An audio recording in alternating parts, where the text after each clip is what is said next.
the exhaust is supposed to be smaller, and then I noticed on the next slide it shows it the exact same size. So you got a 20-foot opening and a 20-foot exhaust. So there's new science out there. You know, fire service is always changing. We're always learning new things, new science, smarter people than me.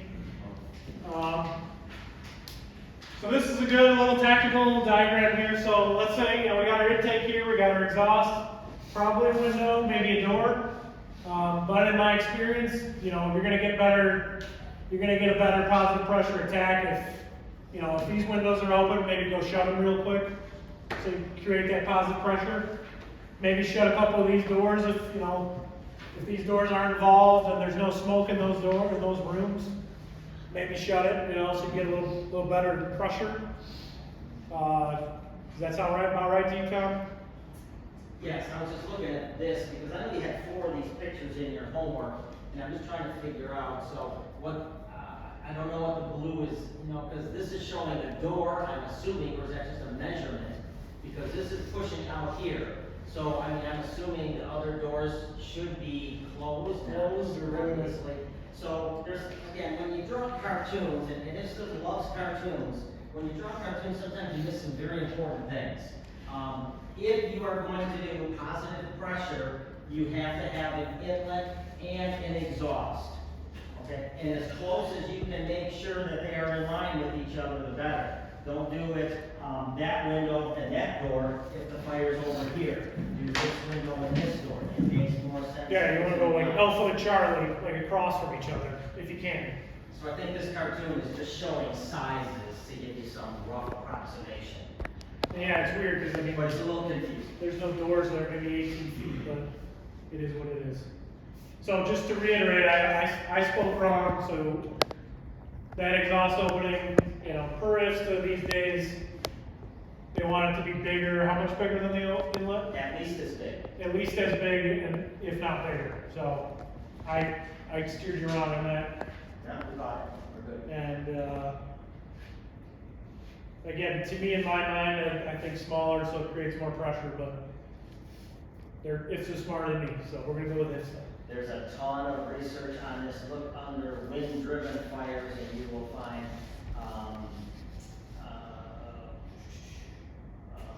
UL and NIST have done a ton of research on this, and it changes regularly. And change is good, because if, you know, change didn't happen, we'd still be going into these things without pack on, we'd still be having knee-high boots, you know. It's good. A lot of people resist change, but go with change. All right, positive pressure attack. So we got a nice effective one there. So, you know, wherever the seat of the fire is, ideally, that's where you want to have your exhaust at, right? So as you can see there, effective versus ineffective. The exhaust point's not in where the seat of the fire is. It's not going to be as effective. Will it work? Yeah, it'll probably still work eventually, but not as effective. And again, with a positive pressure attack, it's super coordinated. So, you know, if it's ineffective, you might just be making your problem bigger and create more of a headache for yourself. So then again, effective, they have 2 exhaust openings, so maybe they had a big inlet, 2 small exhaust openings, just to give that smoke and then that gas somewhere to go. And then again, ineffective. Yeah, so I mean, again, if the fire's here, maybe if there's just standing smoke here, you could close this, get in there, you know, get your fan in the door, get in there, attack the fire, and then get rid of that smoke afterwards. But yeah, that's not going to be effective right there at all. Not as effective. Again, it could work. I mean, a good crew, yeah. A good crew can handle anything, but we're trying to be as effective as we can with this positive pressure attack and as coordinated as possible. So coordination is required, okay. How many times have I said coordination, right? So changes the flow path may cause rapid fire development. Inside crews can be trapped, they can be burned. Search and rescue operations have high potential to change the flow if crews open and close doors. Enter and exit from the intake only. Yeah, you're not, you don't wanna exit where all the bad gas and all that smoke's exiting, right? Do not block the intake, pretty obvious you're not gonna remove the problem if the intake's, if you can't put that fresh air in through the intake, then you're not doing positive pressure attack at all, so. And then only search open compartments, so, and again, when I think of this type of attack, I'm gonna try to close as many things as I can, on my way to the seat of the fire. Just to keep that positive pressure. Water application, the best part, right? Reduces pressure differences, making PPA more effective. Temperatures reduced, again, you put water on the fire, temperature's going out, 100% of the time. Apply water to the fire compartment as soon as streams will reach. So, again, once you got that intake in that exhaust area, that fan's in the door, you're charging it with that hose line, ideally to be able to see where the fire is and put it out immediately. And putting the fire out immediately, if people are trapped, their survivability goes up exponentially if you remove the hazard of the problem. Alright, so how can positive pressure attack directly affect fire suppression operations? Anyone have any idea? How about, who do we want? Who do we not call out? Rebecca.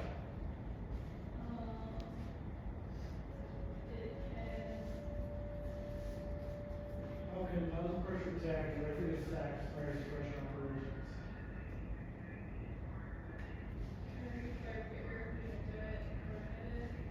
Right, so ineffective PPA, it's not gonna make the fire suppression side of it easier. It could, Good. if we follow that air path in. So when done correctly, it will give us faster knockdown and faster suppression, but it has the potential to really turn situations bad when not done correctly. So it should be a ton of training on this before you undertake it. So yeah, it can positively affect fire suppression operations when done correctly, very easily, right? Anyone else have any thoughts on that? We'll move on. Alright, so PPV, positive pressure ventilation. So, high volumes fans to exhaust smoke, heat, and toxic gases after suppression. So, PPV, positive pressure ventilation, it's done after the fire has been suppressed. High pressure in the building, we smoke towards lower pressure exhaust. So again, the fire's been put out, the building's full of smoke. We're not just gonna leave the building full of smoke, right? PPV is used all the time, not even when there was a fire. Let's say, mom or dad was cooking, baking, and, they forgot to set a timer and, the food catches fire, fills the kitchen up, right? We use PPV, to go in there and remove that smoke. So less emphasis on exhaust to intake ratio. So I guess I was probably thinking of, when I said exhaust to be smaller, I was probably thinking of positive pressure ventilation. But the goal is to increase pressure to higher than the exterior, not higher than the fire can produce.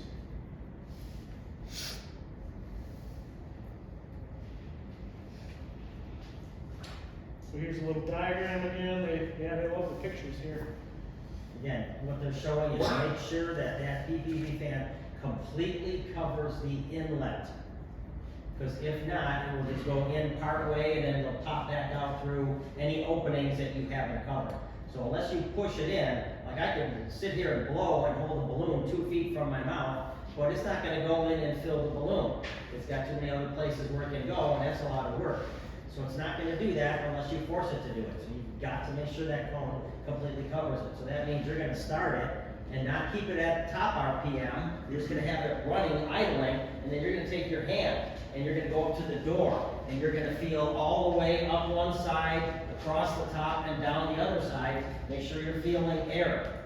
And if not, you've got a bunch of adjustments on your PPV fan. You can back it up, you can move it closer. They mostly have some tilting options on there as well, some bars with notches and things like that. So if you haven't taken our PPV fan out, or our NPV fan out, they're on the truck. And I promise you, you guys will be doing this in a practical scenario at some point very soon, I'm sure. And again, you know, it's gonna make a lot more sense once you have your hands on it, but, this is very important. And, you know, I know for a fact it's on the final practical, so. The sooner PPV begins after suppression, the more effective it will be, right? So the fire's out, you know, once we remove that toxic gas concentration, it's gonna decrease the temperatures and, you know, you're removing all that black smoke. What's it gonna do? It's gonna increase visibility, right? So, positive pressure ventilation, again, I say, you know, almost anytime you had a good fire going, you're gonna be doing PPV, you know, once the fire's out. So,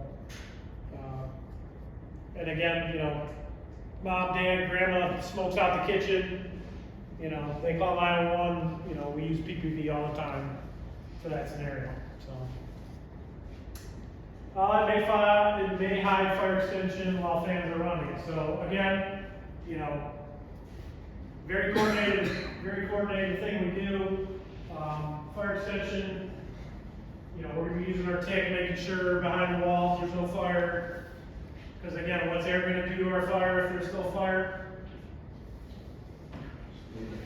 All right, so we're just adding that tetrahedron and, you know, it's just gonna make it bigger. Obviously, we're not there to make the problem worse, right? So, smoldering fires can intensify with additional airflow, identify and control fire extension. So again, you know, we're not doing PPV until we are 100% sure the fire is out. You know, so, you know, making sure the fire is out, you know, includes both, you know, for a residential home, poking your head up in the attic with a tick. Again, you know, ticking around the fire, making sure there's nothing behind the walls. And then once conditions improve, shutting off the fan or closing the intake and allow the interior crews to evaluate conditions. So, you know, ideally before the fan is put up, they're gonna evaluate conditions, put the fan up, and they're still gonna be monitoring to make sure, you know, make sure there is no further extension that we didn't see. So actions to ensure effective PPV. Ensure that the exhaust surface exceeds intake area. So again, for positive pressure attack, you want a bigger exhaust, ideally than intake, or at least the same. But for positive pressure ventilation, you want your exhaust surface to exceed the intake area. Monitor fan operation, maintain communication between IC. Again, maintain communication between IC, interior crew, and PPV operator. So that person that's, you know, going to be working that positive pressure ventilation fan, you know, as the good captain said, it's going to be sitting there, it's going to be running, it's going to be idle. It's not going to be pointed towards your intake area until communication between the IC, interior crew have been made. And then again, you know, take advantage of that natural ventilation if we can. If we've got a good, you know, solid wind that day, we're going to use it if we can. So there are advantages and disadvantages to all these. Positive pressure ventilation advantage, firefighter can set up floors without entering smoke-filled environment. So again, that goes back to personnel, like, you know, it doesn't take a lot of manpower to set up a fan in front of a door. It's equally effective with horizontal and vertical ventilation. So let's go, Ava, what's the difference between horizontal and vertical ventilation? So take horizontal versus vertical. Right, so vertical is typically going to go on the roof, and then what can you use for horizontal? A window, right? So, again, you know, between the two, I choose horizontal, although I love being on the roof, but horizontal is safer. Yeah. So removal of smoke and heat is more efficient with PPV, and exposed buildings or adjacent compartments can be pressurized to reduce fire spread. Some disadvantages of positive pressure ventilation. The structure must have remaining compartmentation. So it can't be Swiss cheese on the back of the house, otherwise it would kind of not be effective. You gotta be able to close things off. So if you have a large house, it may not be effective pushing air in the front door and going all the way out the back door when you've got a whole bunch of space in between. But if we start closing interior doors, closets and bedrooms and things like that, we can make it a smaller compartment, so we can quickly clear it out, and then, as we get that cleared out, then open a door and clean out a room. Open another door, clean out another room. So instead of taking on the one big monumental task of ventilating a very large structure, you're gonna kind of take it in chunks or compartments. And that goes back to controlling the flow path, which I'm sure, you know, the first few slides for ventilation really hit that flow path. And again, you know, clearly exhaust from gas-powered fans can add CO to a structure, so, I mean, how many times have we talked about that again? I mean, so, you know, by the time you guys are on fire trucks, they might all be electrical fans at that point. We don't have to worry about adding another hazard to the already hazard. But, so yeah, just keeping it out. I'm sure there'll be plenty of questions about, you know, exhaust from gas powered fans. Because what is a gas powered fan creating? So maybe what is CO? What does CO stand for? Yeah, it stands for- Carbon dioxide. Yeah, perfect. Right. And again, the disadvantage in fires may be accelerated and spread. Right back to coordination, right back to, you know, obviously every fire we check for extension, but before we put that PPV ventilation to work, you know, we really gotta make sure that the fire is 100% out. Because if it's not, you're just creating a bigger problem. So using multiple PPV fans, ventilation in commercial and multi-story buildings. So, you know, apartment complex, a nice, think of a hotel, the Hampton up here in Latson in 96 there. You know, fire on the first floor. You know, where's the heat and smoke going? It's rising, right? So, you know, we might have to use multiple PPV fans to get that smoke out of the building. Anything to add to that, Tom? No, I think there's a couple ways you can do it. It might slow down on this side. But this one has them in parallel, one in front of the other, and then there's another one where there's a series where they're both right next to each other, pushing it in. So multiple ways you can do this, but this assumes you have an outlet on a higher floor where the smoke is, and you have an inlet. So take the inlet, stack your fans, push fresh air in, make sure you've got your openings all set. So it's all got to be coordinated ahead of time. Yeah, we can use the interior stairs. We're just going to have to open it here, close it here, open it here, and then we've got a way we can get to a dumbwaiter, and access to HVAC service area or something like that. So some type of an opening. Because a lot of your high-rise buildings don't have windows that will open these days. They don't make them to do The that. majority of your big box commercial structures, think of like Home Depot, they might have a ventilation system, you know, installed. That's just, you know. That's pre-planning and knowing your area, and someone will know that on your truck. Morski, question?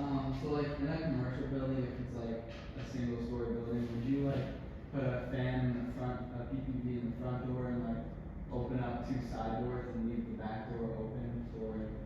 So where's the majority of smoke? I don't wanna push it through if I don't have to push it through. So I'm gonna find the closest door to where the smoke is, and then I'm gonna find the closest door that can be my inlet, and it's just whatever is there.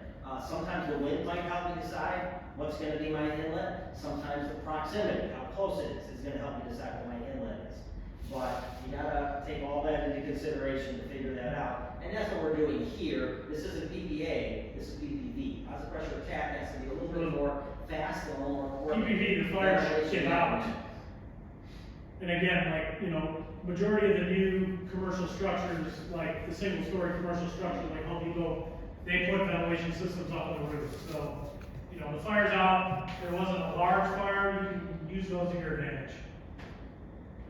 And again, you know, as the captain said, pre-planning, knowing your district, you know, I'm not gonna tell you I know every single commercial structure if they have, you know, fans up in the roof or not, but I can tell you, you know, I can give you 5 off the top of my head that happen, so. And remember that video I showed early on? That showed the compartmentation, it was a healthcare facility, they had all the smoke machines running, and they had a smoke exhaust system. Yeah, so they are out there. And for some of these commercial structures, I mean, like you were saying, you know, if they don't have their own fans and, you know, there was a good amount of smoke in there, I mean, it's just gonna take a large amount of time. I mean, you know, think of the Home Depot, I mean, it's a single story, but how tall is that? I mean, 40, 50 feet, so. And you could, theoretically, I mean, you could take my house and hide it somewhere in Home Depot and have it fully involved, and it might take you 2 minutes to figure out where the fire is. Those are big structures, so then again, not just Home Depot, but also your Lowe's and your Menards and, you know, your lumber yards. And All your big few other boxes. buildings that are that big, where you could put a good working fire in there and not even know. So yeah, I'd say, you know, multiple PV fans, you know, multi-story, either apartment complex or a hotel type. This would be a little more effective, because then you can kind of cut off some compartments. All right, read questions. What is the difference between natural horizontal ventilation and mechanical horizontal ventilation? So natural versus mechanical. Go ahead, Drew. Mechanical, like using like a fan, something natural, just opening and Natural's using Mother Earth, right? Good. And then what's the difference between positive pressure tech and positive pressure ventilation? That's a big one. I'll go somebody else. What about Dylan? So positive pressure attack versus positive pressure ventilation. Positive pressure attack is you're using it to attack the fire, and ventilation is just getting rid of the smoke. Right, so positive pressure attack, usually the fire is still going to be a fire, and usually positive pressure ventilation, the fire should be out. And again, positive pressure attack works very well, but you know, again, huge coordination. You got, I mean, your crew has to be squared away. You know, very highly trained, work very well together. All right, discussion question. Provide an example of a scenario where natural horizontal ventilation would be used rather than mechanical horizontal ventilation. Who we got? Anybody got it? Go ahead. Go ahead, Dylan. Probably on a windier day. Windier day, right? Windier, yeah. Right. Anybody else got any thoughts? Natural horizontal, go ahead, Alex. when the wind is going in the direction that you want it to. Right. So yeah, I mean, definitely, you know, using the wind to your advantage. If it's, you know, coming right at your intake point and the exhaust point's right on the other side, then yeah, let's use natural horizontal ventilation. I'm gonna, you know, go on a limb and say 8 times out of 10 we'll probably be using mechanical horizontal ventilation. You agree with that, Kat? Yeah. I mean, Yeah, I think I've seen natural horizontal ventilation used, but then we also bring our mechanical in as well, so. Natural assisted us.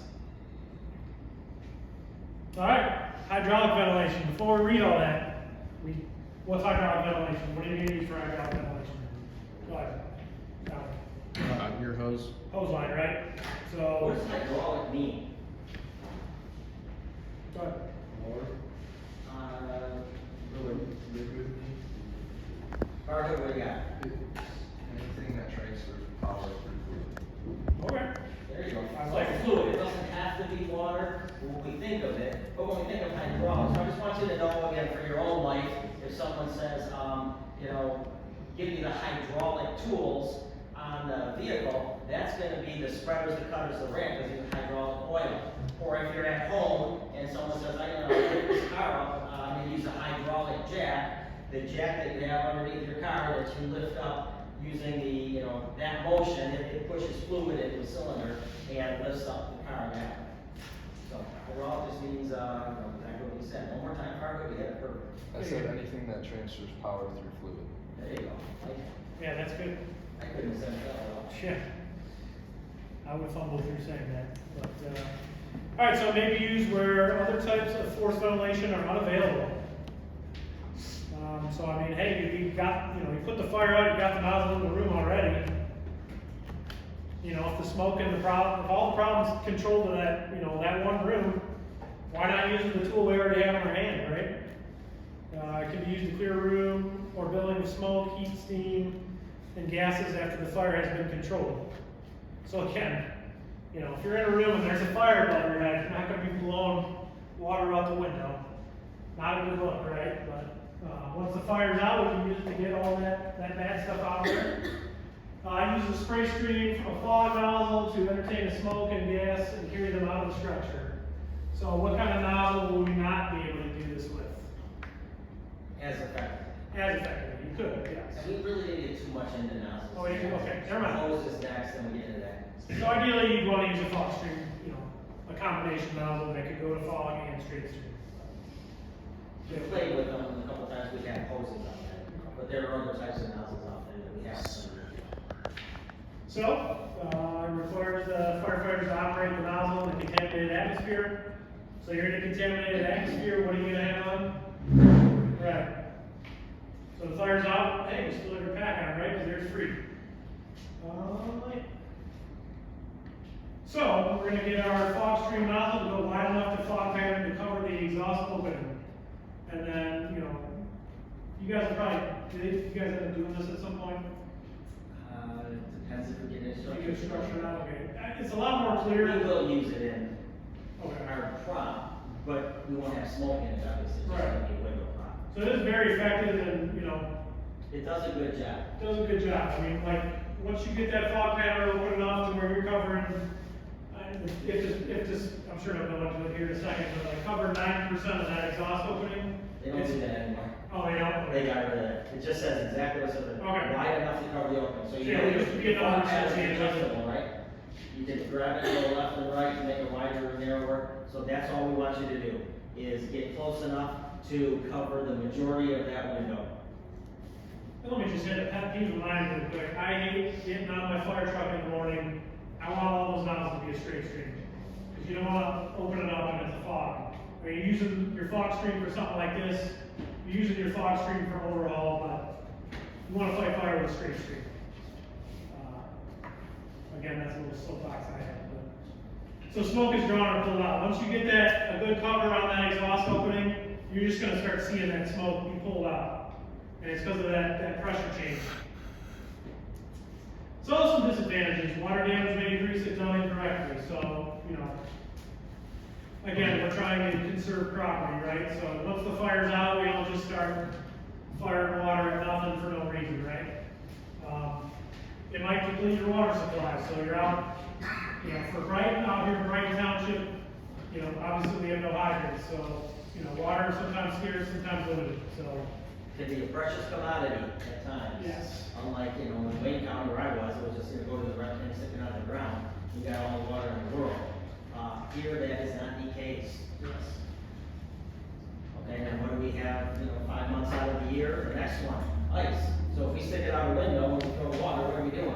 We're covering the neighbor's siding and their car and their driveway or the command post with water. So that's not good. Again, they call us to fix a hazard, and if we're creating further hazards by fixing the hazard, we're not doing a good job. So, again, if it's that cold out that it's below freezing and it's going to create ice, what other type of ventilation? So the fire's out. What other type of ventilation will we use then? Yeah. Okay. Cool. And you have to use 2 firefighters, because if you're gonna be an ideal age, you need a buddy.